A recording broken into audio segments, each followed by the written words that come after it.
Hey guys, it's Swimzyy here, and today I have for you another Warframe video. Now in this video we are actually going to be looking at the new Lost Islands of Duviri.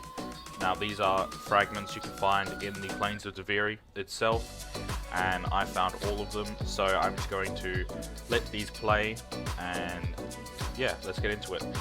Thank you for your recent support on my latest videos, and if we could we please like, share and subscribe, and I will catch you in the next one. When Duviri came into being, there were many islands whose contents were, to put it bluntly, horrific. The Execution Cyst, the Golden Hive, the Inversion Tree, Stitcher's Gulch and the Bountiful Swamp were all notorious, but each met a natural end, engulfed by the void. Lorne was exiled deliberately. The island of Lorne was a desolate, bleak outcrop where ghosts would scream accusations against anyone who came close enough to hear. Shunned by all, it was ultimately severed from Duviri and set adrift in the void, where it can still occasionally be heard screaming to this day. Islands are usually unmoored or otherwise destroyed by command of the king. Here, though, it was the local citizenry who rose up and cast the offending island out, smashing the bridges with their tools and dragging it away using ropes and flying caiths. Lorne was notable for its curious shrines, many of which were dismantled and their component stones taken from the island by royal order. One comes across them occasionally, and it is possible, though not advisable, to reassemble them. To do so risks a local outbreak of ghosts, an offense punishable by death should the Dax catch you at it. I loved the Galleria. It was an island of simple beauty, where white statues rose out of the ground as if they had grown there. They were classical in their features, masked in due propriety, each bearing an instrument or an emblem of their craft. I gave them names. The Scribe, the Scryer, the Shawsonist. On days when the mist of Thrax's sorrow hung among the marble columns, a sober chill seemed to drape the Galleria. One could not wish for a better spot to cool a burning head. This kingdom is often mad, but this was a space for sanity. That peace was shattered one morning as I drove my carriage there. I witnessed a vast form break up from the ground and clumsily probe the area around it. I took the thing for a gigantic worm or slug until one of my escorting Dax pointed out the colossal fingernail on its head. We turned on our heel and made for the palace, where I gave Dominus Thrax the best account I could of what I had seen. On hearing that a single monstrous finger had burst up through the green sward, Thrax took terrible fright. Despite my entreaties, he sacrificed the entire island before any more of the entity could emerge. All the ages of Thrax's reign, only 2 strangers have ever been known to come to Duviri. One was the monk Teshin, who fell from the sky into the lake on the island we now call Hermit's Landing. Seemingly lifeless, he was dragged ashore by Mathila, who nursed his return to health. I have never known a constitution to match his, yet unlike us, he has deteriorated with the passing of time. The other stranger came far earlier in Thrax's reign, before even the bleeding earth. The stranger had haunted eyes and a downcast mien, and spoke of the wall and the worlds beyond. He wore his hair like looped snakes, and his voice carried an accent unlike any in Duviri. With the king's permission, he constructed a great laboratory of light-smoking mirrors and void lanthorns, which he claimed was the match of one he had once owned in a former life. The island where it stood was known as Scholar's Landing. The time would come, the stranger said, when Duviri would be needed. There was a work of repentance to be done, and he could not do it alone. What he meant by this, I cannot say, and cannot now ask. For Scholar's Landing vanished overnight. But I shall watch, and wait, and hope. I am naturally curious.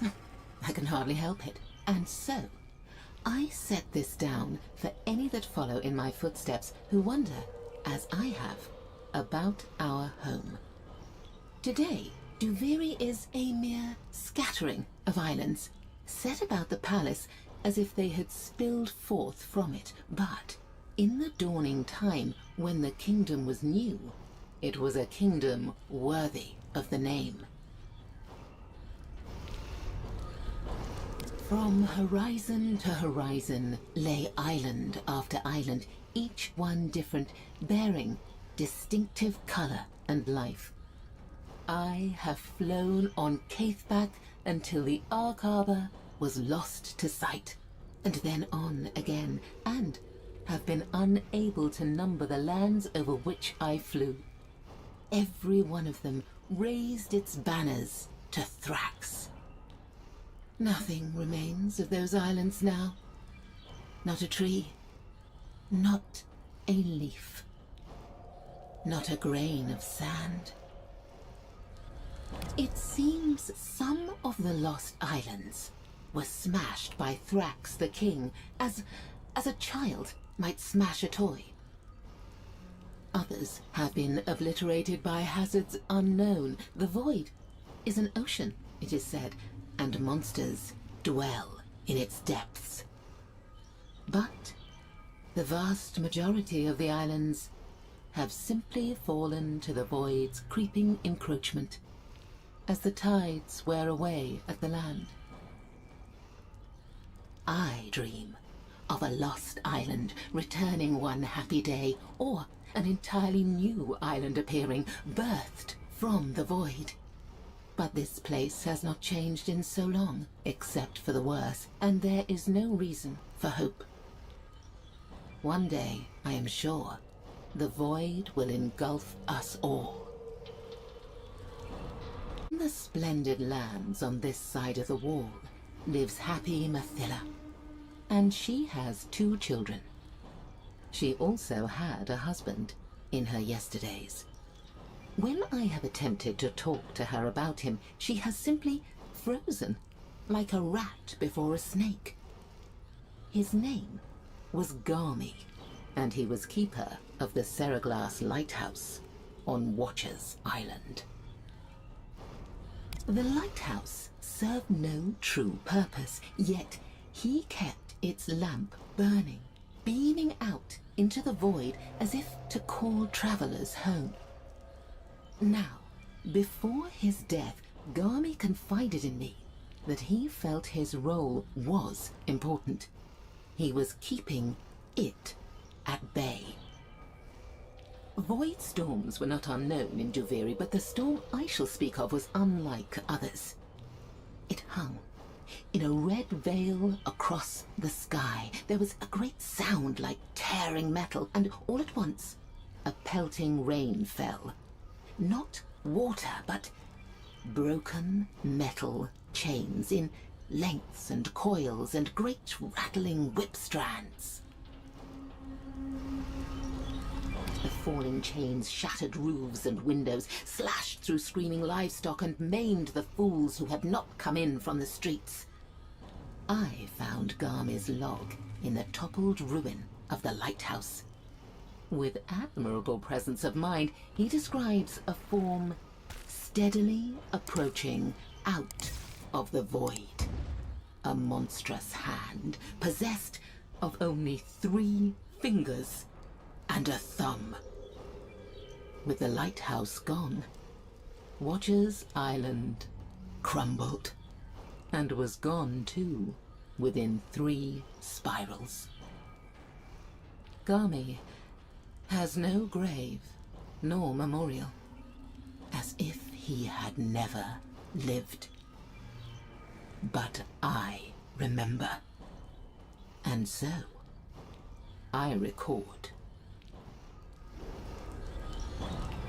The Necropolis Island was once one of the largest in Duviri and the strangest. It appeared to be a sprawling burial ground littered with gravestones, wooden crosses, sarcophagi, and ornate tombs.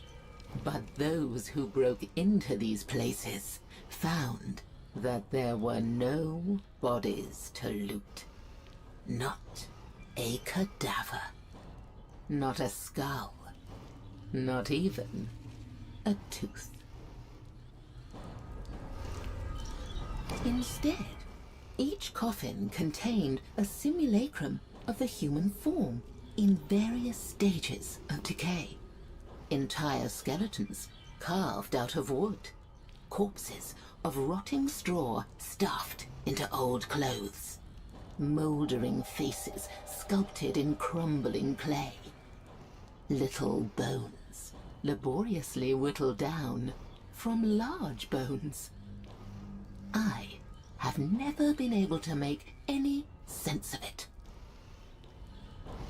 The doll mausoleum did not even attempt to imitate an authentic burial structure. It was built to far too small a scale. The cavities within it were tiny, each one holding a coffin that contained a miniature human figure. These were of all genders, often with brightly colored hair, all wearing odd, one-piece hooded suits of black leather. Thrax was known to visit the mausoleum alone. I do not know what he did there. Now, the place is lost to the void. A mystery that shall remain so forever. Isn't that maddening? Varula to be lost and forgotten is a lasting bitterness to me. There was a time when it was Duviri's festival spot. On the anniversary of Thrax's coronation, the citizenry would build ceremonial floating islands. On these, they would drift, sing, play music, and light fragrant lanterns in honor of Thrax. Attracted by the music, the rainbow eels would rise from the lake bed, poke their iridescent heads above the water, and sing. Lucinia had a school of them that followed her across the lake and floundered on the shore when she disembarked, as if they yearned to remain with her. We could not know that down on the lake bed a portal to the Undercroft had formed. Predatory creatures writhed in. They were golden, slender, with massive fanged bivalve maws. And they were ravenous. They devoured the rainbow eels, and then they devoured each other until only a handful were left. Lake Varula had no more magic after that. Thrax ordered the lake drained, but the golden moors merely burrowed into Duviri's crust, where to this day they can sometimes be found, plundering our pools. The island of Manipura was Duviri's vineyard. The Calaventi Merchant Sisterhood had villas there.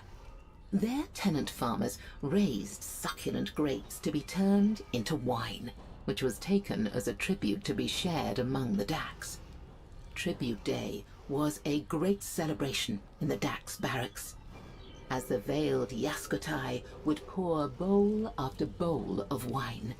Comrades would show old wounds and tell tall tales of how they were come by, and old songs would be sung late into the night.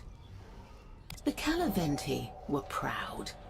They considered themselves reflections of the true Orokin, and though they bent the knee to Thrax, they did not respect him. With his changeable moods and his short stature, Thrax was, they whispered, merely an upstart, an imitator.